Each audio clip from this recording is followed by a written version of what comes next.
Jehová sea con ustedes. Dios te bendiga. Vamos a dar inicio pues a nuestro, a continuar más bien con lo que hemos estado reflexionando. Para ello, mis hermanos, pues permítame, les voy a poner nuestra presentación. Ahí está. Y vamos a ponerla acá. Permítame. Bien.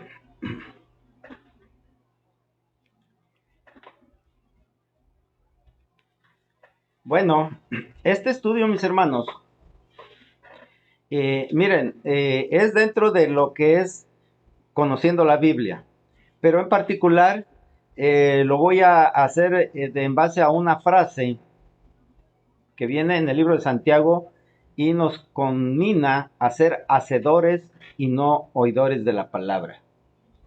Esto creo que es muy importante que lo entendamos, porque invariablemente nuestro Dios va a calificar las obras que hagamos. Y ya ven que precisamente, pues, si bien nos salvaremos por gracia, nuestras obras son las que van a dar testimonio de la gracia de nuestro Dios. Entonces, bueno, es importante que lo entendamos esto.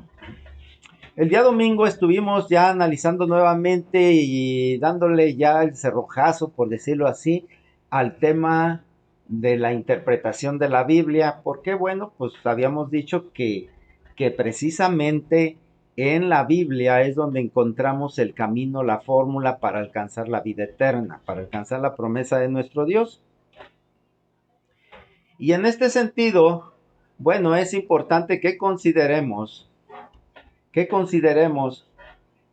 o más bien, yo este tema lo basé en el libro de Job, que me parece que es un libro maravilloso, es una obra muy importante, es la más antigua de los libros que están en la Biblia y creo que es muy, pues es muy importante porque contiene realmente algo maravilloso. En la lectura que dábamos y para no regresar tanto y nada más como algo rápido para ustedes, mis hermanos que no estuvieron, porque el domingo estuvimos en presencial, sé que algunos de ustedes pues ya revisaron el video de YouTube y sin embargo para reforzar y para quienes no lo han visto, bueno, una pequeña remembranza, un resumen muy corto y rápidamente para que podamos concluir este tema. Yo les comentaba y precisamente hablaba sobre la parte de Job 32, me parece que es donde entra en escena un personaje más, que es Eliú. Hay que recordar cómo a Job, después de las pruebas que Dios concede que Satanás le ponga para que él reniegue de su condición, pues tres de sus amigos llegan a consolarlo y ellos le argumentan que si él está sufriendo, si él está así es porque lo merece, porque Dios es justo y le paga a cada quien según lo merece, y al pecador lo castiga, pero al justo pues lo sostiene. Y si a él está en esa condición de penar, pues es que quiere decir, por lógica, que él está en falta. Sin embargo, Job se mantiene, como él mismo lo dice, su integridad y la conserva y la defiende ante ellos y bueno, se quedan sin palabras y después de ellos entra un personaje más que es Eliú. Este es el más joven de los amigos de Job y, precisamente él dice esta frase que ustedes están viendo en la diapositiva: el oído prueba las palabras como el paladar las viandas.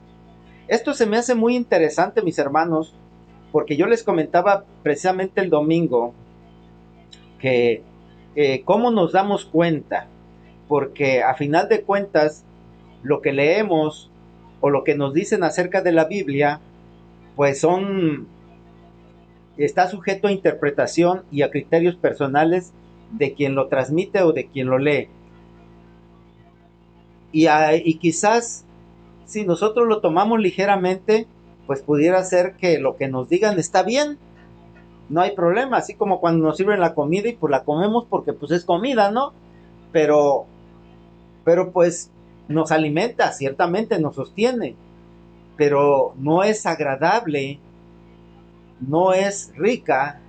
Y aquí es donde entra precisamente lo que parafraseo con esta frase: el oído prueba las palabras como el paladar las viandas. Entonces nosotros debemos de ser críticos en ese sentido, y así como también nosotros tenemos gusto para la comida, debemos de tener también ese criterio para las palabras que escuchamos. Y precisamente por eso me interesó mucho. Pero bueno, vamos a ver quién era Eliud. ¿Quién es este personaje Eliud? Vamos a ver quién es Eliud. Eliud, como ya lo habían notado, es el más joven de los que dialogaron con Job. Y vimos, él es de la descendencia de Abraham. Por ahí déjenme ponerles por aquí, Job 32. Vamos a ver, Job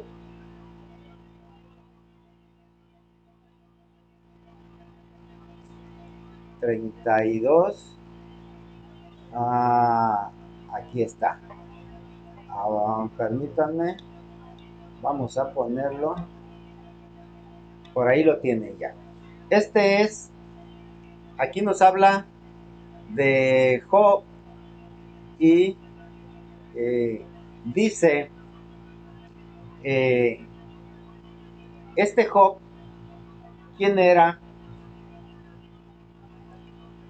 Era de hijo de Baraquel, nieto de Bus, de la familia de Ram, descendientes de Abraham directamente. Y él, bueno, cuando entra en escena, cuando se pone él se enoja con los tres amigos porque ellos trataron de convencer a Job de que él había pecado y que la consecuencia del pecado era el sufrimiento que estaba pasando.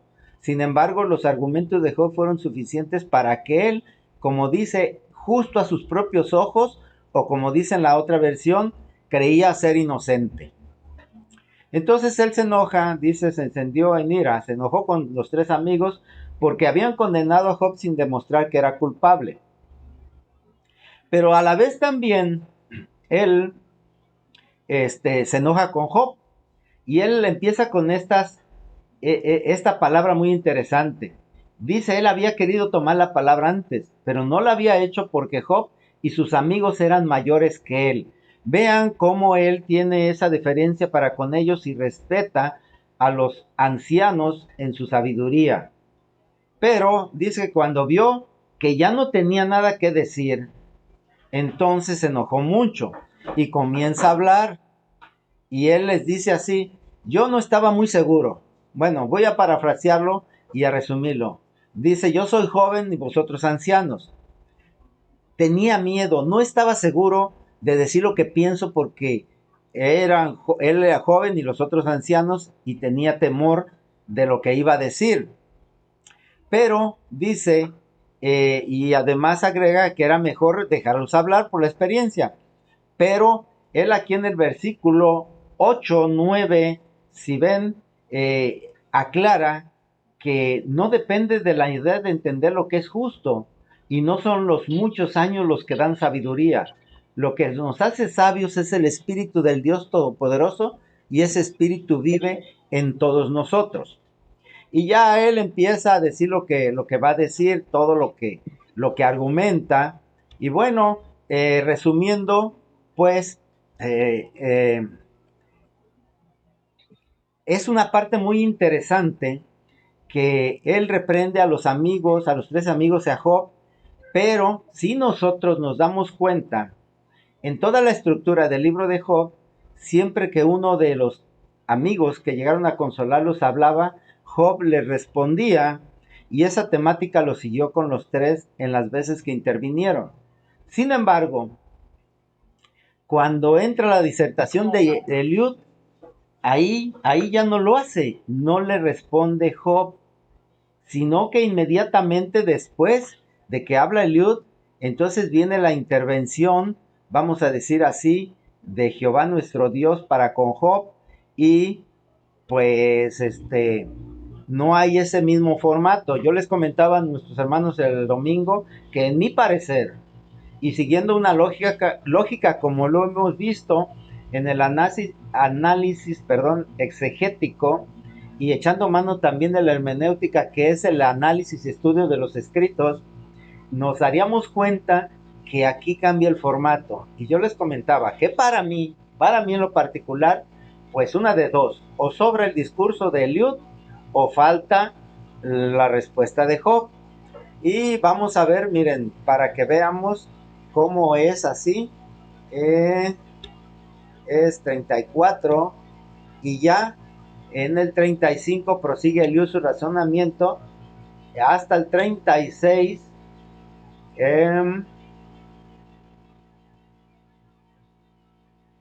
Aquí en el 36,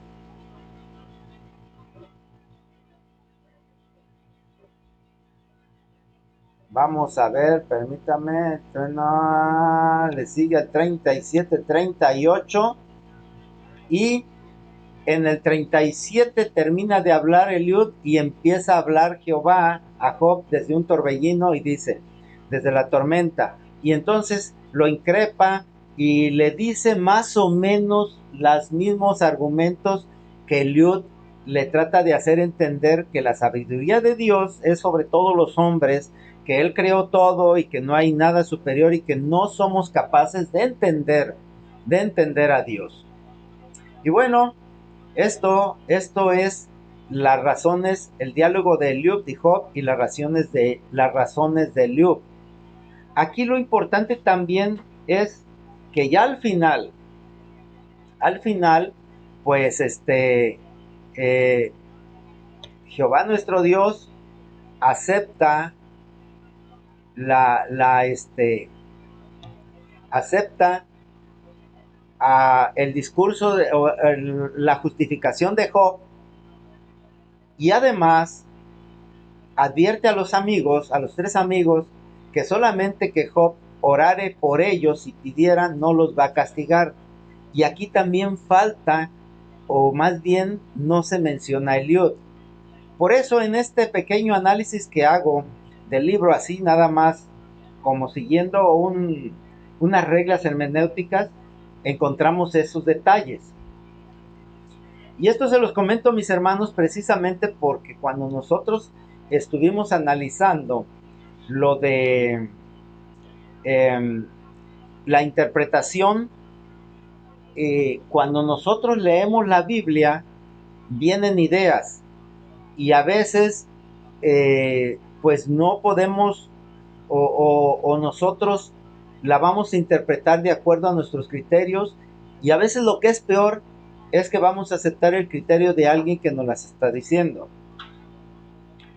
Y por ello es que yo en este tema que estamos viendo de conociendo la Biblia, es para que nosotros hagamos un análisis no tan profundo como quisiéramos, pero sí algo detallado y muy puntualmente, de realmente conocer en toda su plenitud la Biblia.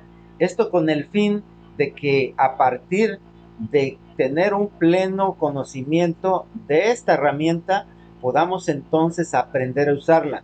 Es lo que vamos a ver ahorita, que es muy importante considerar que la Biblia, cuando la escribieron estos hombres, la escribieron inspirados por el Espíritu Santo. Por lo tanto, para que la entendamos, no para leerla, cualquiera la puede leer, pero para que la entendamos, invariablemente tendría que ser también bajo la inspiración espiritual del Espíritu Santo. Y por eso es que precisamente estoy considerando esto, y vean aquí ya en lo que termina el libro de Job y cómo él se justifica. Él dice en Job 13, 15, 16, y aquí, aunque él me matare, en él esperaré. No obstante, defenderé delante de él mis caminos y él mismo será mi salvación, porque no entrará en su presencia el impío. Fíjense cómo Job, a pesar de todo lo que le dijeron los tres amigos, del reto que le puso Eliud y de la zarandeada que le dio Jehová nuestro Dios, aclarándole todos, él vuelve a ponerse en su posición y dice, defenderé delante de él mis caminos. Eso es tener valor, pero tener valor bajo con pleno conocimiento de causa, es decir, porque estaba seguro. Y por eso también en el siguiente versículo de Job 14, 14, 15 se lee así, si el hombre muriere, ¿volverá a vivir? Todos los días de mi edad esperaré hasta que venga mi liberación. Entonces llamarás y yo te responderé.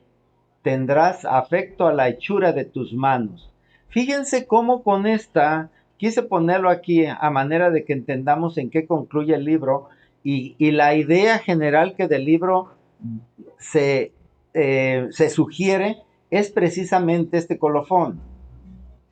Aquí yo creo que engloba todo lo que quiere decir o todo lo que pasa en este libro y en la seguridad de tener aún ante Dios de nuestros propios caminos. Pero tenemos que conocerlos, tenemos que estar seguros. Para ello, bueno, mis hermanos, pues vamos a empezar a hablar de que pues tenemos que ser honestos primeramente con nosotros mismos, ser muy disciplinados en nuestra vida y eso nos lleva a alcanzar la humildad necesaria para que podamos reconocer nuestra propia posición en la obra de nuestro Dios. Y bueno, yo con esto nada más les menciono cómo Job termina y dice, yo sé que en esta mi piel hecha pedazos he de ver a mi Redentor. Él nunca pierde su esperanza en Dios, pero no acepta lo que se le impone, aun cuando venga de Dios. Eso es importante.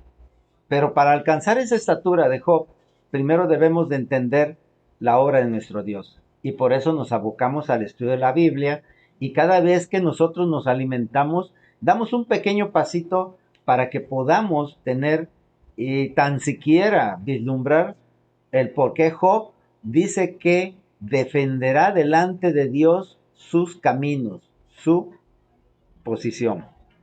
Hasta aquí, mis hermanos, dejamos el libro de Job y vamos a continuar ahora con el libro de Santiago. Yo quisiera ver y quisiera preguntarle si alguien tiene algún comentario, alguna pregunta sobre lo que hemos visto, algo que quieran preguntar o comentar. Adelante, levanten su mano o adelante pueden hablar.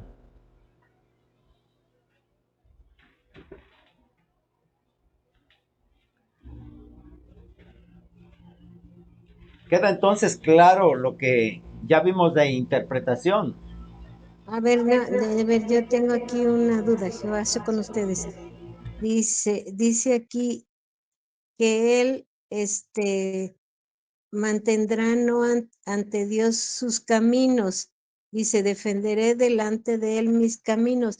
¿Se refería a que él había andado en rectitud? Sí, claro. Yo entiendo que él siempre desde el principio él dijo que no tenía, no era culpable. Y eso es lo que le querían hacer ver sus amigos. Y él se defendió entre los tres amigos. Y claro, no hay la respuesta ante Liud. Y además, él lo reafirma aquí, que él dice ante Dios lo que le di al final, defenderé delante de él mis caminos, pero reconoce y dice, y él mismo será mi salvación. Es decir, yo estoy seguro de lo que soy. Miren, esta frase me recuerda a una que nuestro hermano David decía mucho y era que nos presentemos ante nuestro Dios como obreros, que no tengamos de qué avergonzarnos. Eso es allí. No sé lo que opinen. No, sí, sí, sí. Es decir, aquí él, como decía, mis caminos han sido rectos, él será mi propia salvación, porque mis caminos han sido rectos. Es decir, cuando me juzgue, yo tendré no la salvación. Eso es lo que estoy entendiendo, ¿sí? Sí, claro, así es. Sin embargo, pues reitero que él nunca aceptó que estuvo sufriendo por pecador, sino porque Dios así lo dispuso. Bien. Bueno, este, como les decía, bueno, vamos ahora a ver y vamos a entrar al libro de Santiago. Aquí en el libro de Santiago leemos, a ver, a ver, adelante. ¿Qué pasa con ustedes? En este caso que está diciendo Job que está sufriendo no porque lo mereciera, sino porque el Señor así lo ha permitido. Entonces no podemos nosotros creer que cuando nos va mal, cuando sufrimos, cuando nos pasa algo malo, es porque lo merecemos, o quizás no sea así, o solamente nuestro Dios lo sabe. Bueno, nuestro Dios lo sabe y nosotros también lo sabemos. Hay que ser honestos y hay que aceptar cuando hemos transgredido las propias integridad personal, la libertad de los demás, las leyes de Dios y nuestras propias leyes. Y claro que somos conscientes y nos damos cuenta. Lo que pasa es que a veces simulamos o no queremos aceptarlo. ¿Sí?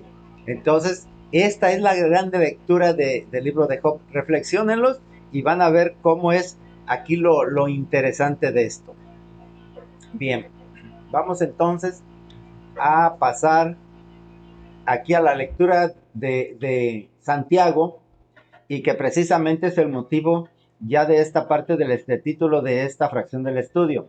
Por lo cual, desechando toda inmundicia y abundancia de malicia, recibid con mansedumbre la palabra implantada, la cual puede salvar vuestras almas. Pero sed hacedores de la palabra y no tan solamente oidores, engañándoos a vosotros mismos. Es lo que les comentaba a mis hermanos. Job es lo que hizo, ¿sí? Él oraba, se esforzaba, estaba seguro de lo que hacía y leemos en la historia cómo se esforzó por ser perfecto y cómo nuestro Dios lo presumió en su perfección. Ahora bien, ciertamente, eh, pues, ¿de dónde obtuvo todo ese bagaje de paciencia, de integridad? Bueno, de algún lugar. Por eso aquí en el libro de Santiago donde dice, desechando toda inmundicia y abundancia de malicia. A veces nosotros, mire, actuamos con cierta malicia. Escogemos lo que nos gusta y desechamos lo que no nos gusta. Como decía, probamos las palabras, pero a veces las probamos mal. Y si nos llaman la atención, si nos corrigen, si nos dicen las verdades, no nos gustan. Nos gusta escuchar aquellas frases bonitas que Dios salva, que todo nos va bien, que todo está, pero a la hora del juicio es donde viene el problema. Y ahí dice, desechando todo eso, recibir la palabra implantada. ¿De dónde venga? De la propia Biblia, de la naturaleza, de lo que escuchamos, porque en todo se manifiesta la voluntad de Dios. Porque ese conocimiento es el que puede salvar nuestras almas. Pero dice, no solamente que se escuche bonito o que entremos a un servicio, que nos digan, nos exalten, nos llamen todo lo que las leyes de Dios, los mandamientos, etcétera, etcétera. De nada sirve que los escuchemos una y otra vez y reiteradamente. Eso no es lo importante. Lo importante es que nosotros actuemos conforme a lo que hayamos entendido. No nos engañemos a nosotros mismos. Porque dice aquí en el 25, mas el que mira atentamente a la perfecta ley, la de la libertad, y persevera en ella, no siendo oidor olvidadizo, sino hacedor de la obra, este será bienaventurado en lo que hace. Esto, mis hermanos, es contundente. No importa todo lo que escuchemos, cuántas veces oremos, cuántas veces cantemos, alabemos, estemos en los servicios. Si no hacemos lo que tenemos que hacer y que sabemos, porque el hombre sabe discernir entre el bien y el mal, no entre lo que le conviene y no le conviene. Ahorita vamos a ver eso. Entonces, cuando actuamos conforme a lo que escuchamos y hacemos la obra, es cuando nos va bien. Como dice también, me llama mucho la atención ya en el capítulo 3 en este libro de Santiago, que también vale la pena, pues como toda la Biblia, pero en particular cuando queremos encontrar frases que nos guíen, es como estas. Aquí en el capítulo 3 en el 1 dice, hermanos míos, no os hagáis maestros muchos de vosotros, sabiendo que recibiremos mayor condenación. Si nosotros queremos tener los mejores lugares, mis hermanos, es mayor la responsabilidad. Entonces, tenemos que tener mucho cuidado en eso. Es muy bonito que los demás nos admiren, que nos digan cuánto sabes, ay, qué bueno, cómo sabes, mi hermano, etcétera. Pero eso es una gran responsabilidad. Y bueno, no, mis hermanos, no. Esto lo digo porque se pondera mucho en la instrucción de nuestro Señor Jesucristo en aquella de ir y hacer discípulos por todo el mundo y llevar la obra por todo el mundo. Y bueno, bajo esas palabras, pues para muchos es como una cruzada ir a salvar el mundo completo y llevar la palabra por todo el mundo, cuando a veces en la propia obra no se pueden ni siquiera los rudimentos de la palabra. Entonces, primero sálvate tú, afiánzate tú, estás seguro tú, para que puedas compartir eso mismo con los demás. Y como dice en el capítulo 4, el versículo 10, humillaos delante del Señor y Él os exaltará. Y yo digo aquí, no solamente delante del Señor, sino delante de todos. Cuando mostramos la humildad ante las personas, créanlo que tenemos mayor aceptación que tratar de imponernos. Esto es muy importante porque a veces ahí es donde podríamos fallar. Bien, aquí, bueno, esto ya lo vimos por ahí, pero eh, esta gráfica es por lo de la interpretación. Y como ven en la grafiquita de la derecha, que dice, este versículo apoya lo que pienso, pero si no nos esforzamos, si nos vamos por el camino fácil, podemos errar. Entonces, no importa cuánto tardemos, y claro, escuchar a todos aquellos, aun cuando pareciera que no son tan importantes. Por eso yo hice el domingo un pequeño ejercicio que están viendo ya esa figura. A ver, les voy a preguntar a alguien y ahí me contestan. A ver, primeramente, Janet, ¿qué ves en la figura?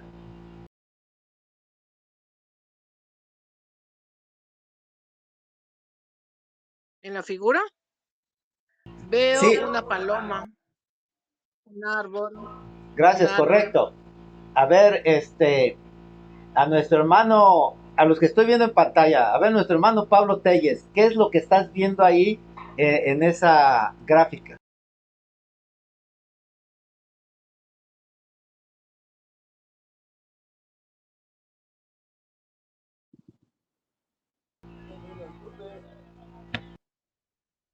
¿Alcanzas a ver?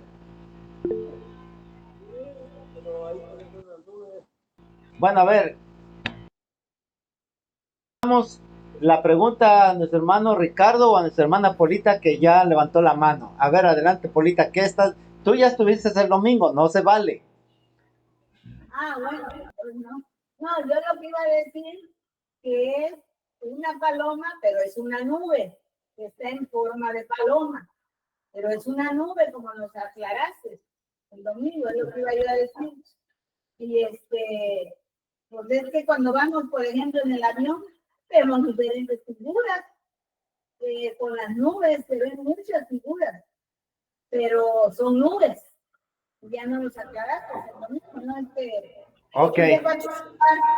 Bien, gracias, hermana Polita. Por ahí había levantado la mano también, Julián. Me imagino que iba a dar su opinión, pero bueno, ya, aclarando y lo que nuestra hermana Polita nos comenta, efectivamente, miren, ese es un ejercicio que se hace muchas veces y vemos figuras, tanto en las nubes como en el mar, en los cerros, y nos imaginamos porque nuestro cerebro está entrenado. Y por último, para que nos demos cuenta de que esto no es una fantasía, de que esto es real y que así como podemos decir, no, pues eso es una paloma, porque yo estoy viendo como una paloma, pues lo que estoy viendo en la Biblia es esto, que es la manera de hacerme rico o es la justificación para otras cosas. Nuestro cerebro se entrena. Por eso ya antes de terminar y ya así como el domingo les puse, les voy a volver a poner el experimento porque dura 5 minutos y es lo que, de lo que hicieron, de lo que se hace. Este experimento es para que vean cómo el cerebro se condiciona, se puede entrenar. Aquí lo que están viendo es que en este experimento le ponen una mano falsa, que es esta mano, y esta es su verdadera, está oculta con esta tarima, y empiezan a entrenar el cerebro pasándole una regla a la mano verdadera y la misma regla a la mano falsa, pero el sujeto ve la mano falsa. Entonces, él siente y ve al mismo tiempo. Entonces se llega a condicionar su cerebro que lo que está pasando en la mano falsa, lo que está viendo es lo que su cerebro está sintiendo. Right? Yeah. Feel the knuckles. Feel each digit. Si pueden poner, fíjenlo para que lo vean más grande en su pantalla. Okay, this is where. Yeah. Now I'm gonna do this one more time to train your brain. Okay. Esto se llama entrenamiento del cerebro.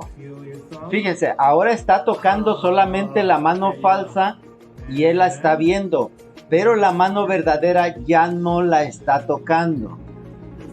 Y si ponen atención van a ver cómo después de un momento él empieza a reaccionar con su mano verdadera, porque él ya no solamente está viendo, sino que su cerebro está sintiendo.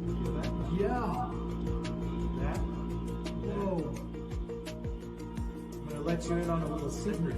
I have not been using the other ruler. What? Feel that? Yeah. I am not using it. Oh, what do you... I mean, it's crazy. It's not... Oh! Whoa, and even like... Oh, no. Ahora viene lo bueno. Esos eran solamente pequeños talladitas. This is all in your mind. Retraining your brain. Feel sensations, but your brain is thinking that it's feeling it. Okay. So even if it gets a little, what would be considered painful, I will not be harming you because of course I'm not going to be actually hitting your right arm. But your brain really believes that this is in fact your right hand. Oh, right? This is making me nervous. All right, here we go. I'll start lightly. Ya ven cómo le pega y mueve el dedo. Vean cómo reacciona con su mano verdadera, porque él lo está sintiendo, pero en realidad solo lo ve.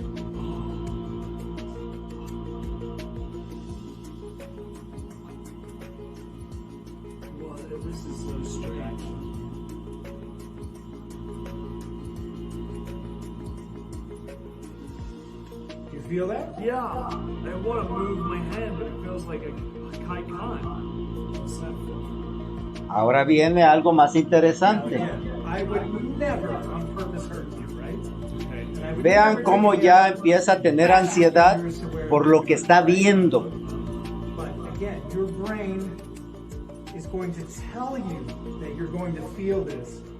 When in fact I'm not actually going to be causing any damage to your hand. Alright? Okay. We'll start lightly again. Okay? Okay. You ready? Yeah. Here we go. Very lightly. Here we go. Oh, it's so, ya ven cómo mueve el dedo. Oh. Oof. thumb when you're hammering. Oof, missed the nail.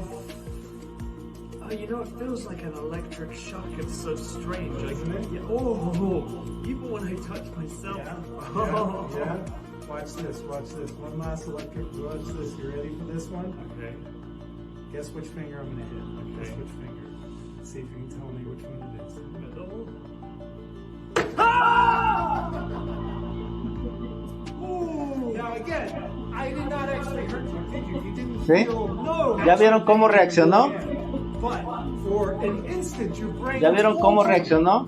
that you were Bueno, thinking that you felt esto, mis hermanos, precisamente es un condicionamiento que se nos ha hecho en la religión y que, bueno, quizás esté bien dirigido, pero quizás no. Y nuestro cerebro se ha interpretado o se ha entrenado y ha aprendido, y a veces no podemos ver la realidad, no somos capaces de distinguir entre la ficción y la realidad. Por ello, pues miren, simple y sencillamente, nada más para recordarles y como ejemplo, ¿se acuerdan la pregunta que les hacía de cuántas veces se había caído nuestro Señor Jesucristo con la cruz? Y yo recuerdo que se contestaba que 3. ¿Por qué? Porque eso lo vimos en las películas. Pero eso no viene en la Biblia. Imagínense, ¿ustedes creen que lo que le pasó a este hombre le pasaría a Job? Yo creo que su cerebro estaría tan firme que reconocería lo real de lo falso, por más entrenamiento. No lo sé, pero me da la idea esa. Y bueno, yo pienso que esto es, a final de cuentas, lo que nosotros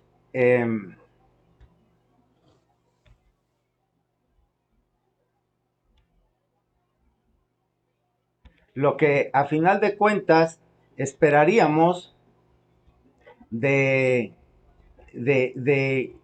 o que tendríamos nosotros que esforzarnos por aprender y por estar seguros de nosotros mismos.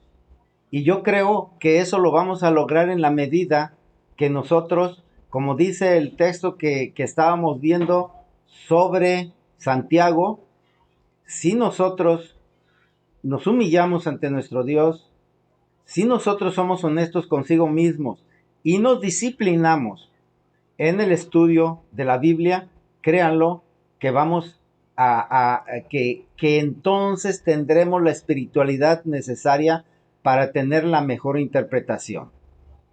Y bien, mis hermanos, pues yo con esto voy a dejarlo aquí y vamos a continuar ya abriendo el análisis de orígenes de la Biblia.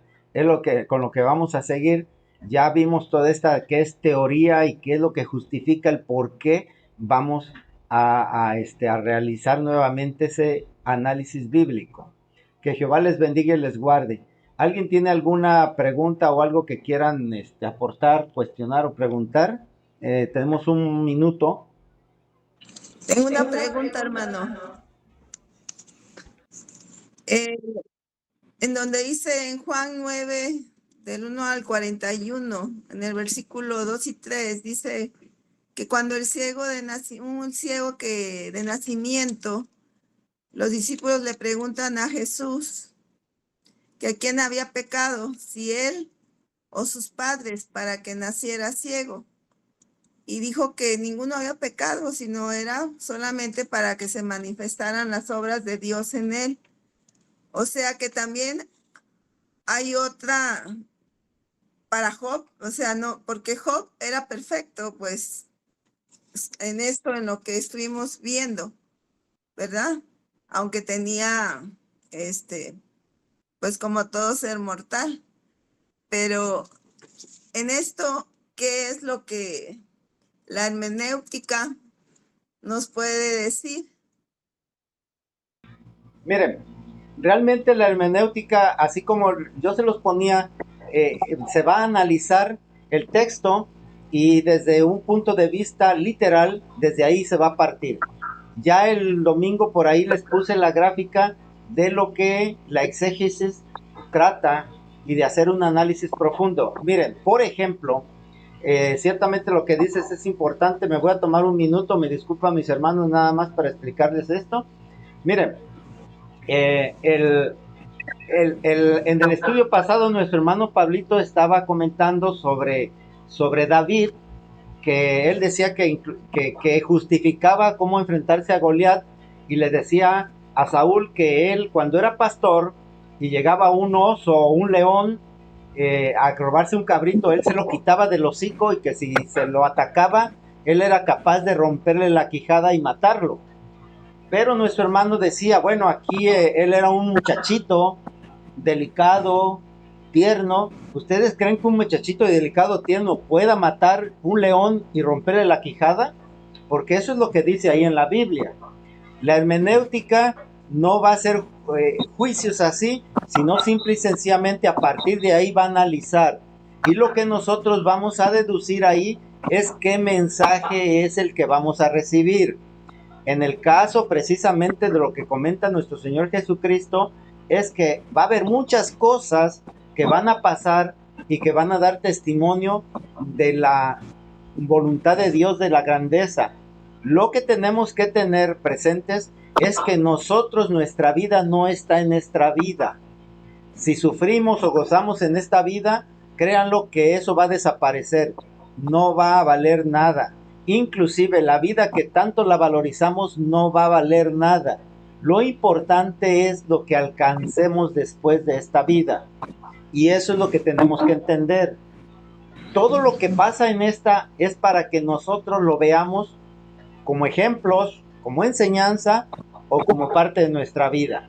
Vamos a seguir hablando en ese sentido, y es muy importante porque realmente eso es lo que debemos de ver en la religión, ¿sí? Lo vamos a ver ya con más calma. Bien. Gracias, mi hermano. Que Jehová te bendiga y te guarde. Gracias. Pues, les bendiga y les guarde, y vamos a continuar después.